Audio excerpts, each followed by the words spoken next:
Fanyeni kazi wasanii. Acheni kutafuta watetezi, nyinyi mko kimya. Ama vipi, tokeni hadharani mje mtuombe msamaha. Unaniombaje msamaha sasa? Inabidi unielezee chanzo cha wewe kufikia tu kuniomba mimi msamaha. Ni wasanii nyinyi, punguzeni njaa basi. Sisi tupo nakula maisha tu. Tunasikiza tu, natoa kuna mwingine juzi katoa ka nyimbo kanaitwa sijui Rafiki na vijana wake watatu. Nyimbo imebuma.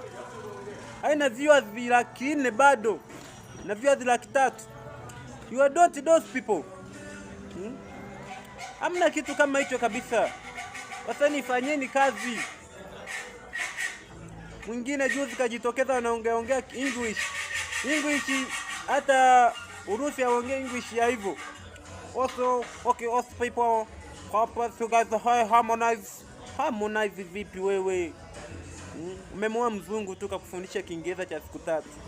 Lakini bado unataka kujifanya unaongea sana na kijua sana. Konde gang gani? Wafanye kazi Diamond Platnumz, Harmonize.